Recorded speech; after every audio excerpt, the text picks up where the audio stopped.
On peut dire tout ce qu'on veut, personne ne nous écoute. Eh bien, c'est parti.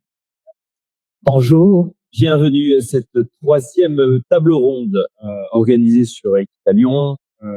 Je vais présenter un sujet qui intéresse l'ensemble des professionnels de la filière cheval qui peuvent nous entourer. On va parler de gestion du risque juridique, gestion du risque assurantiel. On a des intervenants experts avec nous à qui je vais demander de se présenter. On va commencer par Géraldine qui a le micro. Bonjour, moi je suis Géraldine Richoffet. Je m'occupe de Pegasus Insurance, qui est une entreprise de courtage d'assurance qui est dédiée à la filière épique. Maître Oli. Bonjour, donc Maître Oli Jessep, je fais partie du cabinet sous avocat, avocat au barreau de Paris, spécialisé dans le droit équin et des activités juridiques pour la filière équine. Et nous avons également avec nous Jonathan de chez Ogalo. Jonathan Hérodé, je suis fondateur d'Ogalo. Ogalo, c'est une plateforme de mise en relation dans le domaine du transport équin. Notre métier, c'est de mettre en relation des mondes de transport avec des transporteurs professionnels certifiés et qualifiés. Et on développe également un outil de gestion d'activité pour les transporteurs professionnels.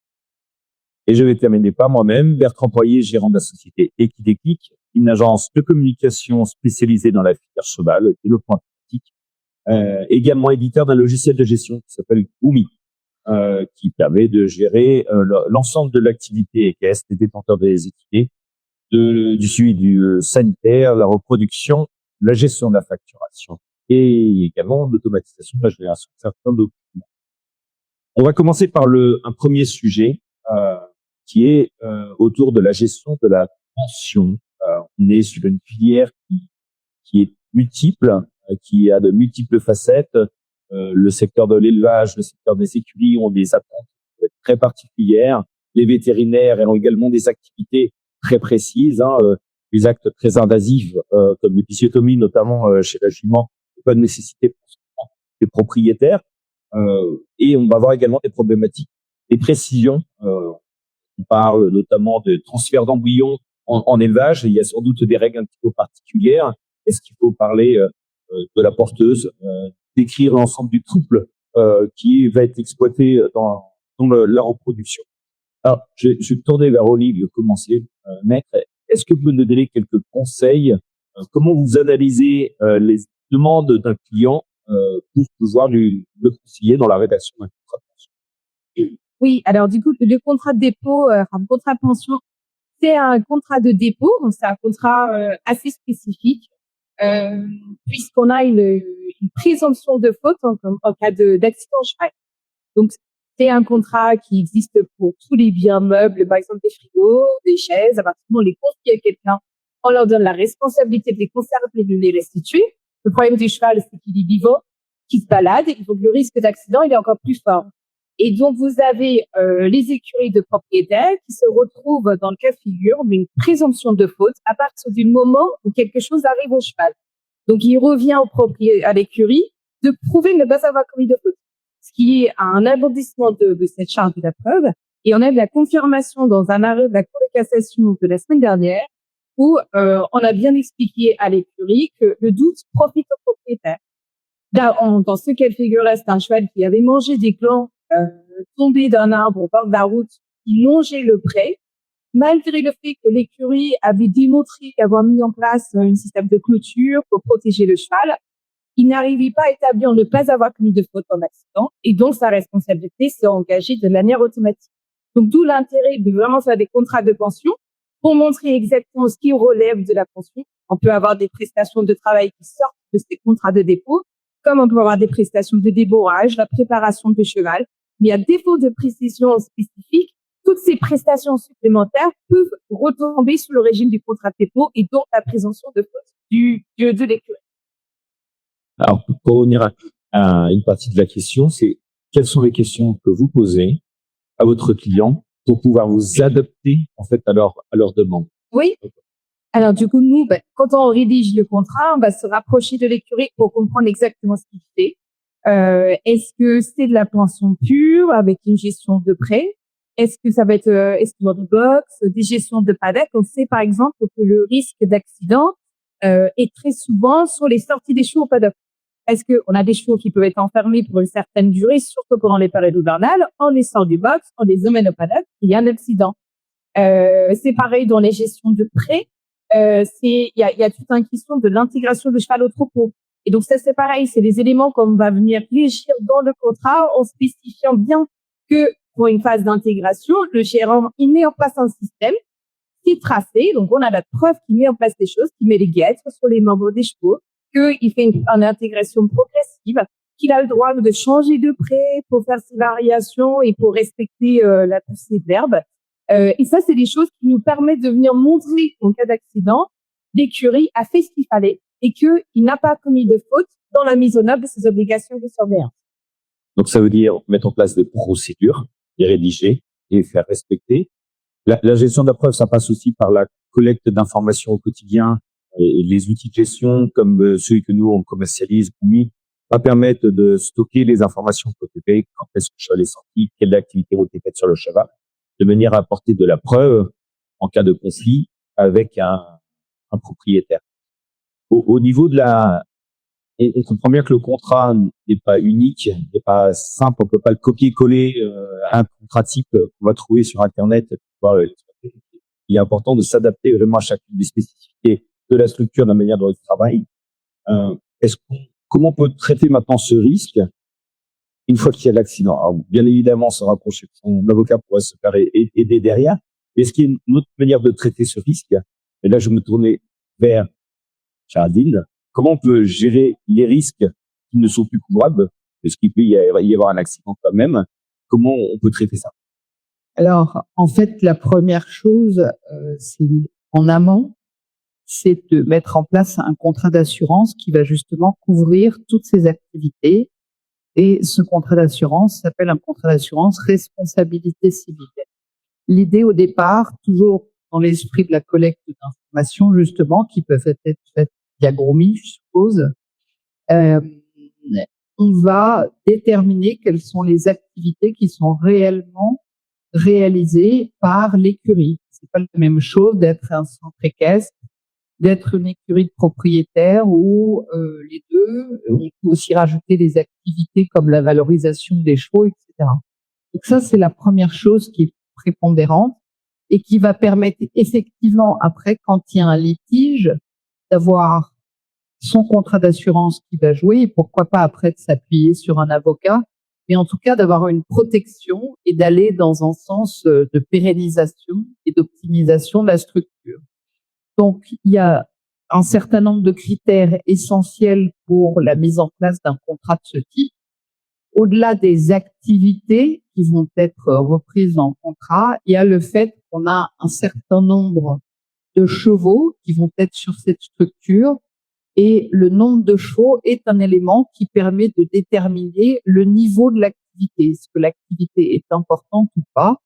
Effectivement, on est 10 chevaux sur une structure ou 50 ou 80, ça présume pas les mêmes choses ni les mêmes responsabilités. Et pour creuser et aller un petit peu plus loin dans le sujet des chevaux qui sont sur cette structure, on va déterminer quels sont les chevaux qui sont éventuellement la propriété de la personne qui détient la structure par opposition à des chevaux qui sont en confiage, puisque pour rejoindre ce dont parlait Oli il y a quelques instants, évidemment, le recours de la propriétaire du cheval qui a mangé des glands, par exemple, il n'existe que parce que ce cheval est confié. C'est-à-dire qu'on ne va pas se faire un recours contre soi-même. Donc, si c'est son cheval, le cheval du propriétaire de la structure, il n'y a pas de raison de se faire un recours. Donc, tous ces éléments vont pouvoir être stockés, étudiés pour pouvoir mettre en place un contrat adapté. Je suis sûre que via Groomy, on peut justement suivre un peu tout ce genre de choses qui peuvent bien entendu être évolutives, dont ça suppose aussi de faire suivre et de faire évoluer son contrat d'assurance en conséquence. Alors, je me tourne maintenant vers toutes les deux.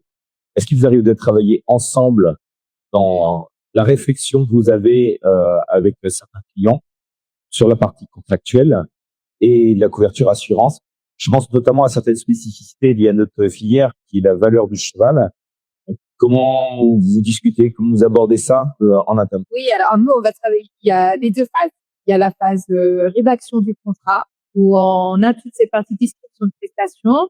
Mais on a aussi toute la partie analyse de la responsabilité parce qu'on peut insérer des clauses qui viennent limiter la responsabilité de l'écurie sur la base d'une certaine valeur. Alors, faut qu'elle soit adaptée.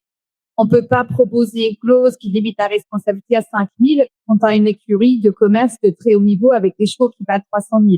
Ça tiendra pas la route. Donc, nous, l'intérêt de ces clauses-là, c'est de venir caler la limitation de responsabilité par rapport à ce qui est prévu dans la police d'assurance. Ça veut dire que si on engage notre responsabilité sur un accident, on a un premier cap contractuel, donc on reconnaît la faute parce qu'on est présumé fautif. On l'engage, on doit payer une certaine somme pour indemniser, et c'est là où on est couvert au niveau de l'assurance, et donc c'est censé être, dans la théorie, une opération à zéro. L'autre côté de ça, c'est qu'on va pouvoir travailler ensemble sur la partie litige, et donc on est post-exécution contrat, il y a un litige, bien évidemment, moi, dans mon analyse très juridique, est-ce qu'on est responsable, est-ce qu'on n'est pas responsable, il faut que j'aille regarder c'est quoi le préjudice qui existe et comment il est capé. Et si on est dans la défense de l'écurie propriétaire, bien évidemment, il faut qu'on sache qu'il y a une assurance derrière. Si on est couvert pour ces activités-là, parce que ça change aussi la défense du dossier et l'intérêt de mettre en place un tel type de recours. Oui, et puis dans le même ordre d'idée, moi j'ai à étudier une écurie, tout du moins l'assurance responsabilité civile d'une écurie. Si j'ai connaissance de contrats de ce type-là, c'est-à-dire éventuellement des contrats que l'écurie aurait déjà signés avec des clients, il faut que je fasse en sorte d'avoir un contrat d'assurance qui est adapté aux engagements qu'a pu prendre le propriétaire de l'écurie vis-à-vis de ses clients. Voilà. Et puis l'assurance. Oui, et puis là, on a eu un dossier la semaine dernière.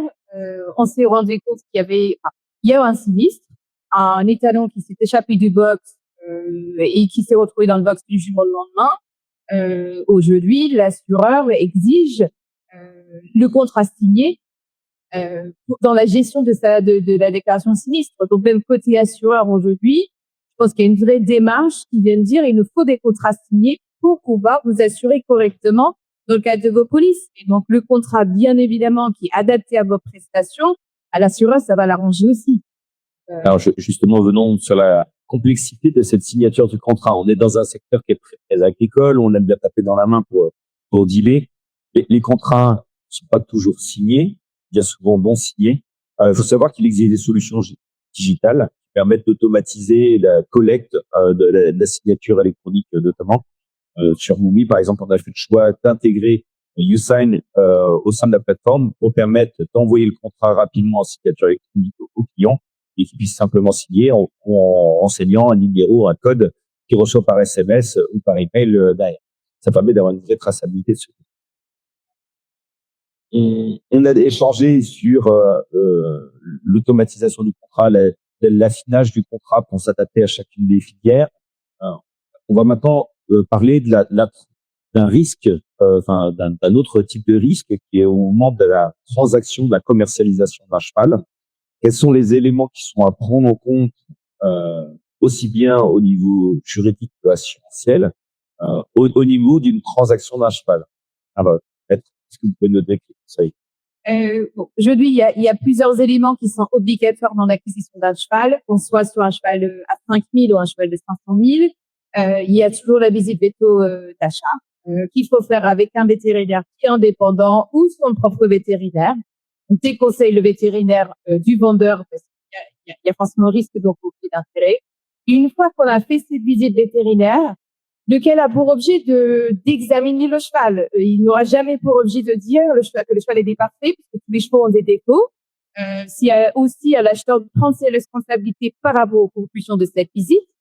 Et après, fait fin de contrat. Et je sais que le contrat n'est pas forcément dans les mœurs, surtout sur les hauts niveaux, parce qu'on a peur d'avoir un contrat hyper complexe. On rentre toujours dans cette peur de l'écrit. Ce qui est vraiment dommage aujourd'hui parce qu'on a des mécanismes contractuels qui permettent vraiment de venir protéger le vendeur. Aujourd'hui, la France est un pays qui a exclu les chevaux de la garantie légale de conformité, ce qui n'est pas le cas des Pays-Bas, c'est pas le cas de l'Allemagne. Donc aujourd'hui, on est dans un système législatif qui vient protéger le vendeur, et ce contrat, il va renforcer ça parce qu'on peut limiter les garanties qui s'appliquent à la vente et détailler l'obligation précontractuelle d'information, le prix de vente, les dates de transfert de propriété, les modalités de présentation du cheval. Va toujours mettre dans l'écrit la transparence, le process d'achat des chevals. Comme ça, en cas de litige, vous avez tout qui est déjà fait, qui est déjà tracé. On parlait tout à l'heure de la visite d'achat, qui est un des sujets clés, je dirais, dans le risque de conflit avec le client. On voit des visites d'achat faites par des vétérinaires qui ne connaissent pas forcément très spécifiquement comment on fait une visite d'achat pour un cheval avec un niveau de qualité de rendu qui parfois deux. Est-ce qu'il existe des normes à ce sujet-là, du type de visite d'achat qu'il faut faire? Est-ce que c'est structuré déjà sur ces sujets-là ou pas du tout? Il y a pas forcément de normes. Après, l'ordre des vétérinaires, ils travaillent sur des standards. Et bien évidemment, quand vous consultez un vétérinaire équin qui est habitué, on voit quand même des formulaires standardisés. C'est intéressant parce que selon les pays dans lesquels les chevaux sont achetés, c'est pas du tout les mêmes normes. En Angleterre, la visite vétérinaire d'achat, elle aura toujours une phase montée. Toujours une phase assez montée, le cheval. En France, il n'y a pas ça. Après, c'est très variable, mais d'où l'intérêt de le faire avec un vétérinaire qui le connaît, parce que il faut bien expliquer l'usage qu'on va en faire du cheval. On peut avoir un cheval qui a un risque à l'obstacle s'il fait du 130 tous les week-ends. On a tendance, si on l'achète pour faire du 90 jusqu'à la fin de sa vie, bien évidemment, la visite elle est intéressante. Donc, il faut savoir lire la visite vétérinaire, poser des questions, et surtout, si le vétérinaire vous demande de faire des examens complémentaires, c'est la responsabilité de l'acheteur de décider s'il avance là-dessus ou s'il préfère prendre les risques. La visite, elle se cale de deux manières différentes dans le cadre d'un processus d'achat.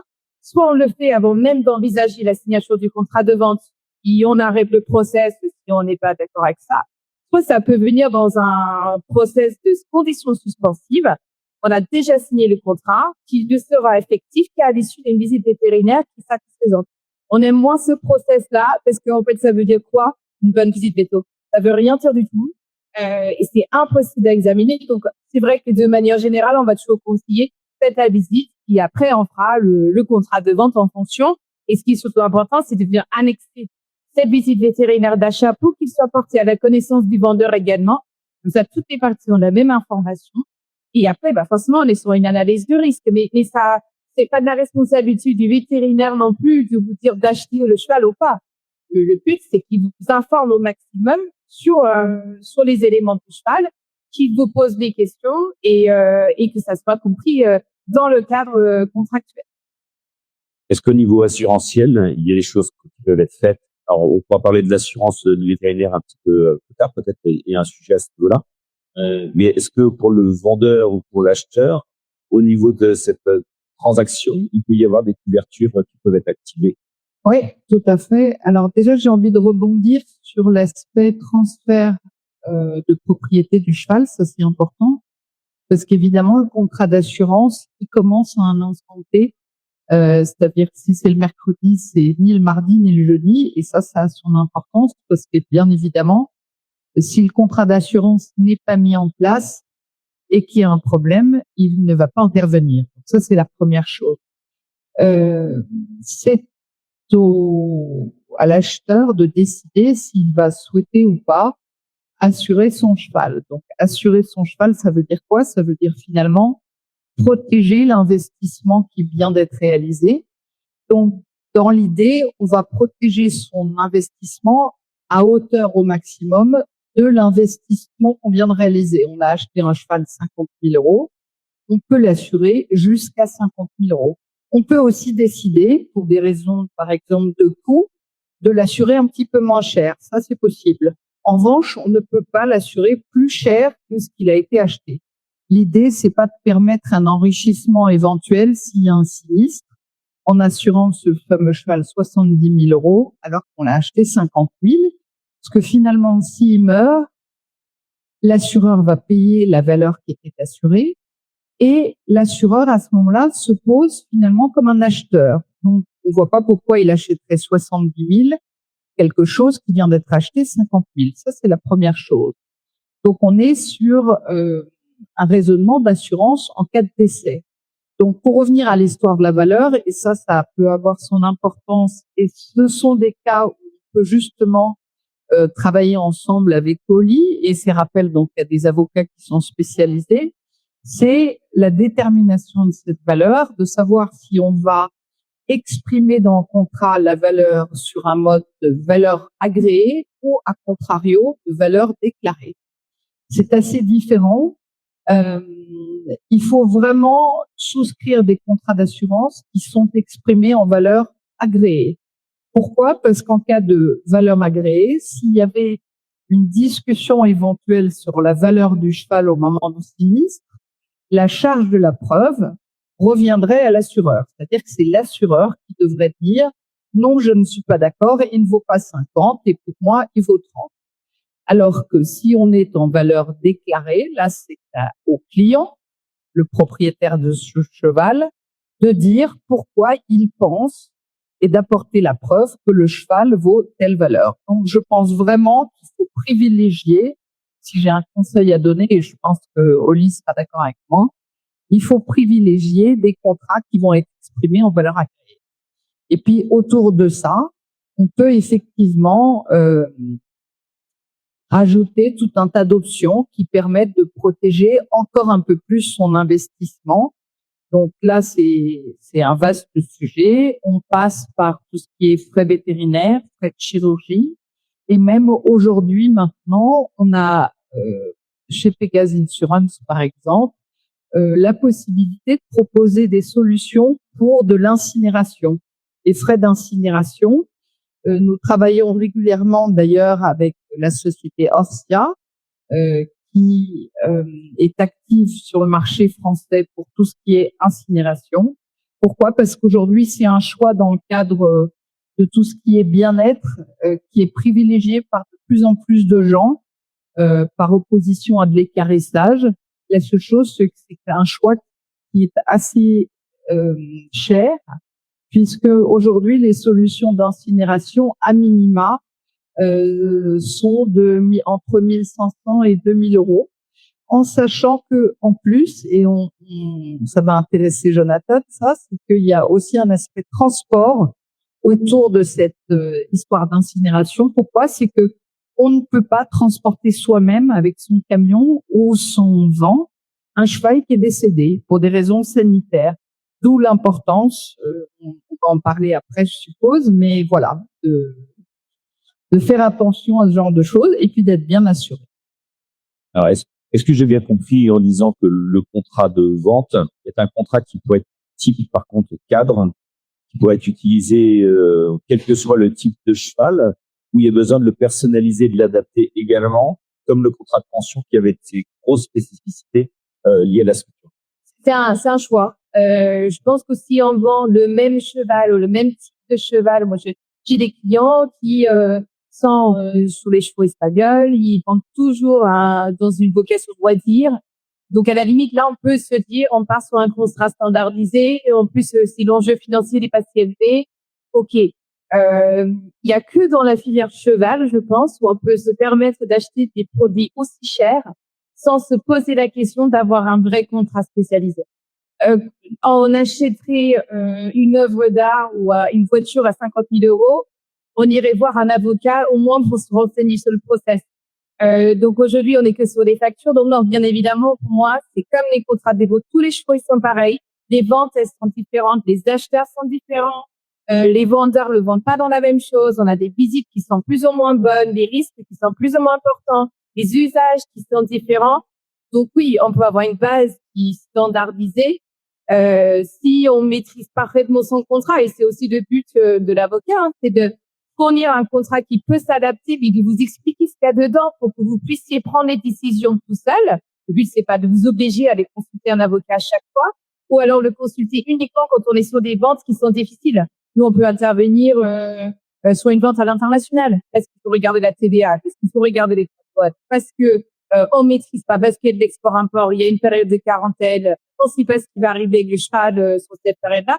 Ça, bien évidemment, il va pouvoir avoir un recours spécialisé. Mais le but, c'est de fournir un contrat de base, avec des clauses avec lesquelles vous pouvez jouer en fonction de l'enjeu du contrat, mais de vous donner aussi cette envie de venir consulter un avocat pour demander son avis quand vous rendez compte que les risques dépassent ce que vous maîtrisez.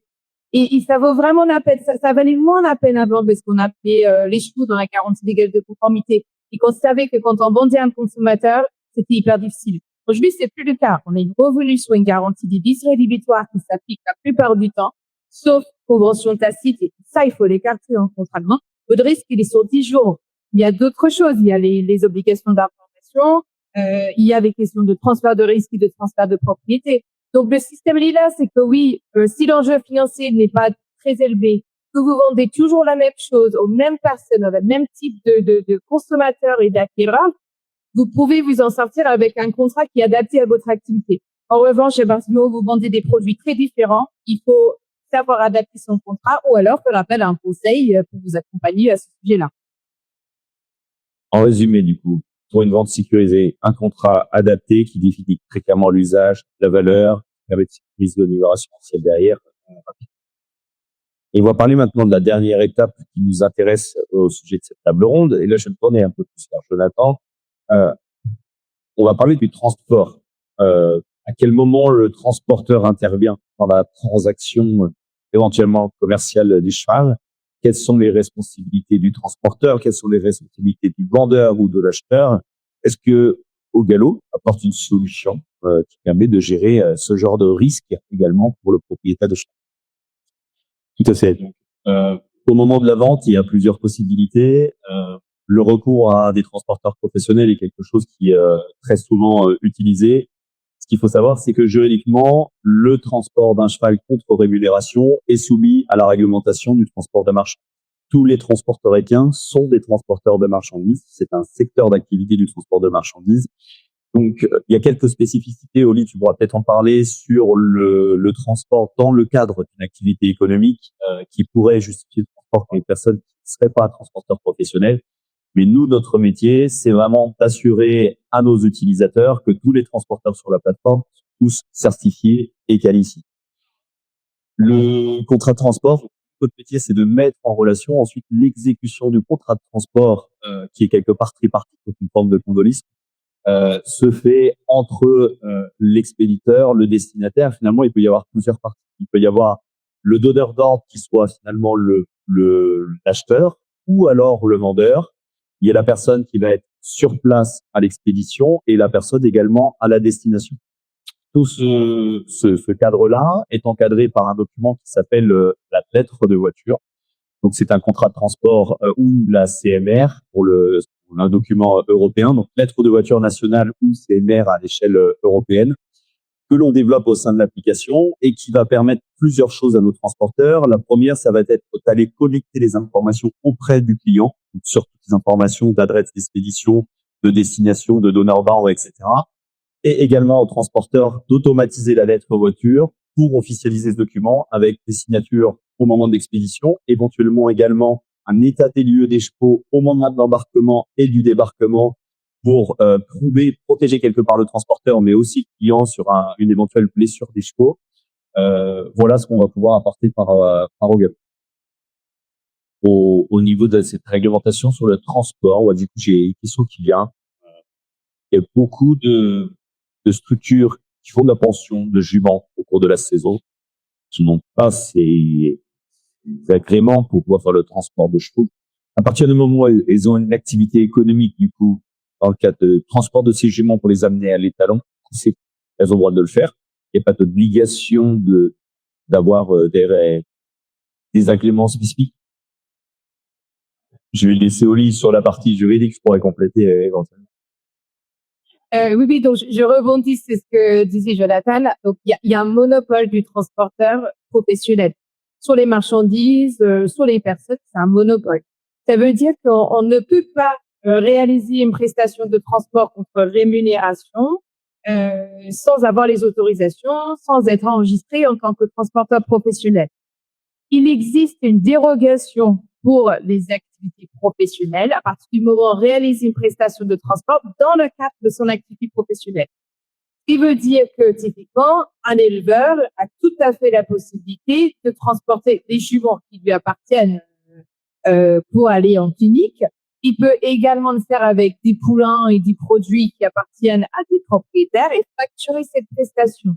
Ça rentre dans le cadre de cette activité accessoire, donc on ne porte pas atteinte au monopole, c'est autorisé. Ce qu'il n'a pas le droit de faire, par exemple, c'est se déplacer chez un éleveur copain, aller chercher la jument salopette et son poulain, le mettre dans le vent et l'amener à la clinique et exiger une prestation payante. Là, on porte atteinte au transporteur professionnel. Donc, pour ce cas de figure-là, il faut bien faire appel à un transporteur professionnel pour se déplacer et aller chercher le cheval. Alors, on peut se dire, oui, mais si je ne prends pas de rémunération, je le fais gratuitement.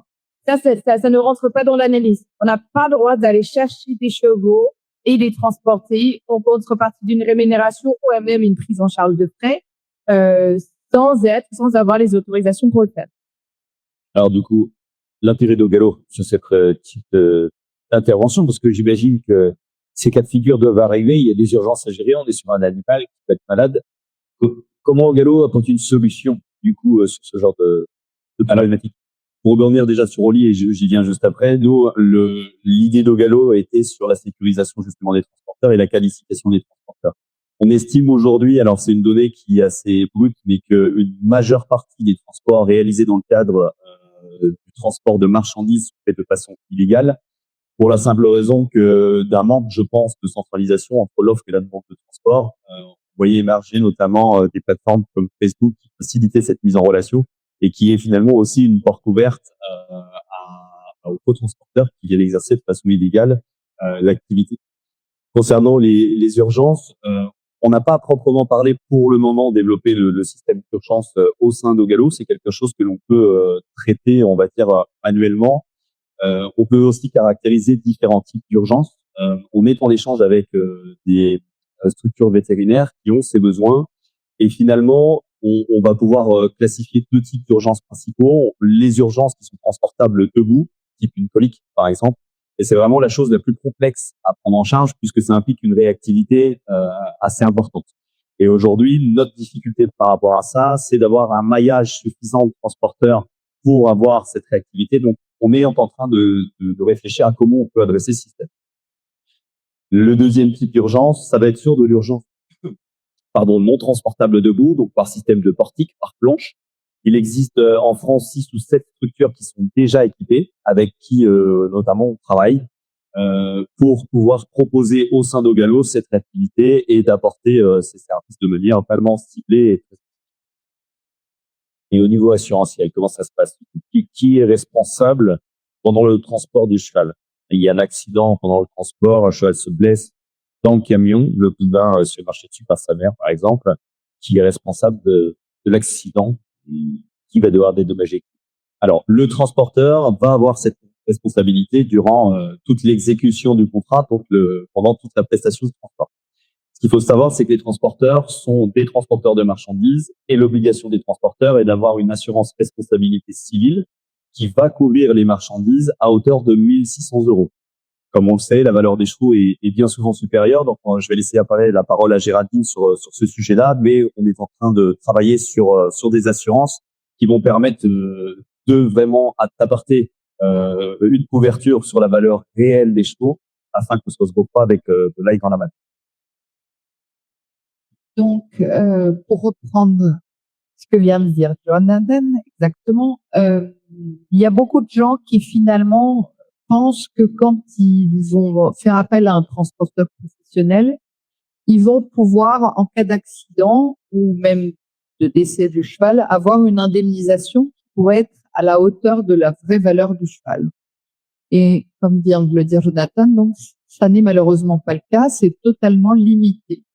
C'est une convention de transport et on ne peut pas y déroger. Donc, effectivement, l'idée pour Ogalo, c'est de pouvoir proposer à ses clients une assurance qui va permettre, au-delà de l'assurance, du montant qui pourrait être financé par le transporteur lui-même, de permettre d'assurer le cheval à sa vraie valeur pendant son transport. Donc, c'est quelque chose qui va être mis en place très prochainement et qui va être intégré au parcours client. Donc, ça ne sera pas quelque chose à faire en plus. Ogalo va vraiment permettre de faciliter l'accès à cette assurance au moment où on va pouvoir même payer son transport. Tout comme une autre assurance qu'on a mise en place depuis le mois de mars 2025 maintenant, qui permet, là, alors on n'assure pas cette fois-ci le cheval, mais ça permet, comme quand vous partez en voyage, si au dernier moment vous ne pouvez pas réaliser ce transport, ou tout du moins il n'y a plus d'intérêt à emmener le cheval à la Motte Beuvron, par exemple, pour les championnats de France poney, parce que votre fille, qui est la cavalière du poney, s'est cassé le bras, vous avez payé votre transport, et bien là, Ogalo va vous permettre de vous rembourser de manière intégrale du tarif pour lequel vous aviez été facturé. Est-ce que tu veux préciser quelque chose concernant la plateforme Ogalo, les prochaines fonctionnalités qui pourraient être intégrées du coup dans ce cadre-là? Oui, tout à fait. Notre objectif, c'est aussi d'apporter de la fluidité dans le transport. On constate que c'est un marché qui jusque-là était très fragmenté, avec beaucoup de demandes, beaucoup d'offres, mais finalement peu d'interactions. Lorsqu'on a commencé Ogalo, on avait un système de bourse de transport très simple. Donc, un client effectue une demande de transport, les transporteurs viennent y répondre de façon indépendante. On va de plus en plus dans le système de fluidifier cette offre et cette demande. Les transporteurs peuvent désormais diffuser des trajets avec place disponible, ce qui va permettre deux choses: d'apporter une dimension aussi écologique pour éviter des trajets qui soient faits à vide ou avec des places disponibles, et puis une dimension économique qui va être bipartie, c'est-à-dire côté client, avec des clients qui vont payer la réelle valeur du transport sans être facturés de kilomètres à tue-tête, ce qui se fait beaucoup malheureusement, et aux transporteurs de rentabiliser leur activité en diminuant leur taux de remplissage. La statistique à l'heure actuelle, c'est qu'environ 50% des trajets sont faits à vide ou avec des places disponibles. Donc on travaille vraiment dans cette fluidité. Pour cette fluidité, on travaille également, comme le soulignait Géraldine tout à l'heure, sur le développement d'autres services, notamment pour la mortalité. On a déjà des transporteurs qui sont équipés avec des véhicules spécifiques pour avoir aussi cette réactivité que n'a pas forcément en plus l'équarrissage. On a eu des cas assez désagréables avec malheureusement des chevaux morts en plein été et où l'équarrisseur ne peut venir que quelques jours après. Donc on peut qualifier finalement ces demandes quelque part d'urgentes, et notre objectif en développant aussi des services sur l'urgence vétérinaire pour des chevaux vivants, mais également pour des chevaux morts, afin de, on va dire, de diminuer la peine que représente la perte d'un animal. Alors hier, on a parlé du risque lié à l'innovation en tant qu'entrepreneur, l'acceptation de ce risque de l'innovation. Aujourd'hui, on a abordé le risque pour le détenteur de l'équidé, et l'intérêt d'avoir un contrat bien rédigé, adapté à sa façon de travailler, à ses procédures internes, et réussir à bien tracer l'ensemble des informations. On a vu également la partie assurantielle, comment limiter également ce risque à ce niveau-là. Et enfin, on a parlé du transport pour de transporter un cheval dans les meilleures conditions et sécuriser le transport de son cheval.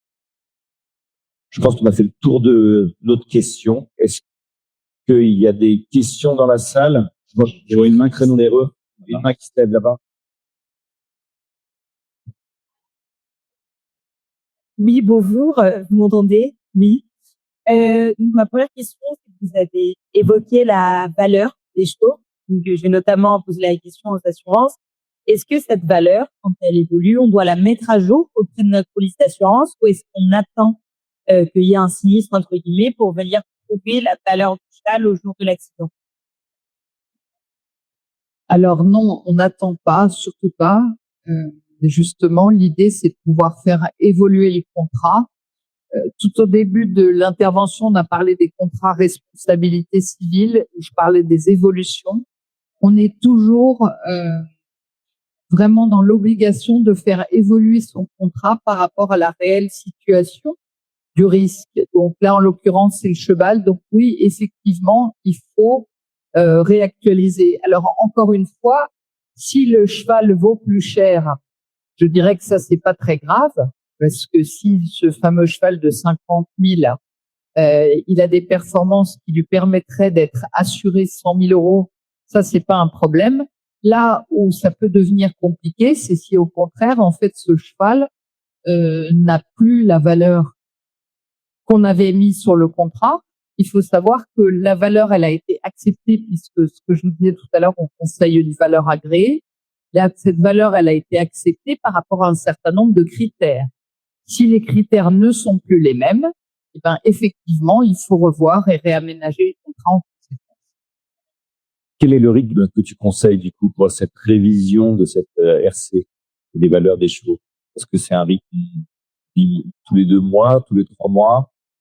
Alors, tout l'intérêt, je dirais, des échéances et des renouvellements de contrats, c'est justement d'avoir des périodes qui permettent à un moment donné dans l'année de faire un petit peu presque finalement comme le vaccin qui fait venir le vétérinaire. Au moment du renouvellement, il faut peut-être avoir un peu le réflexe de se dire je vais parler avec mon courtier en assurance et je vais remettre à jour mon contrat.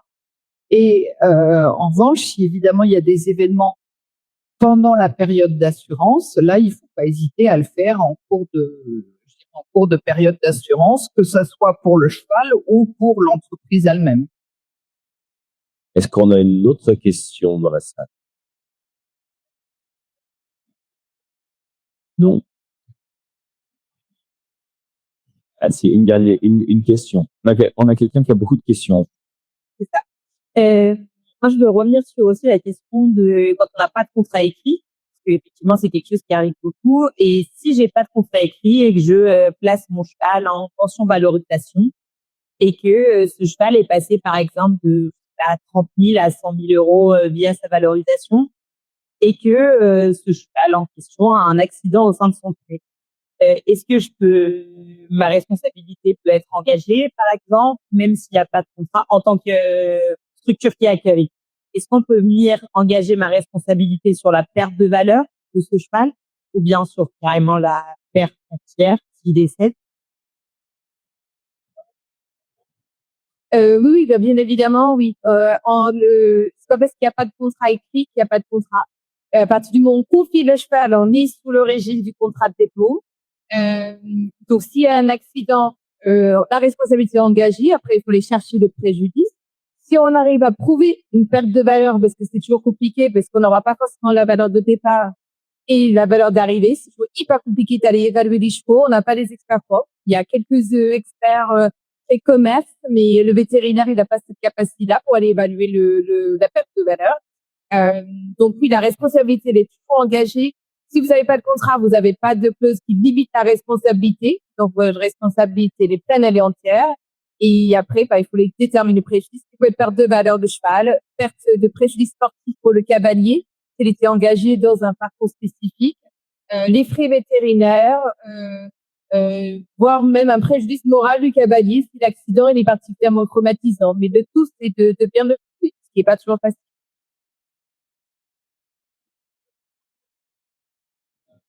Bien, je crois qu'on a fait le tour des questions aussi bien online que dans la salle. Donc, je te propose de conclure cette conférence. La conférence sera bien évidemment disponible sur Internet dans quelques jours. On va travailler dessus pour la rendre disponible au plus grand nombre, de la retrouver sur les réseaux sociaux. Et ceux qui sont présents sur place, on vous invite à un petit apéritif convivial pour mieux discuter avec nous de ces problématiques juridiques, assurantielles, de transport, de logiciels, de gestion. Merci à tous et à très bientôt.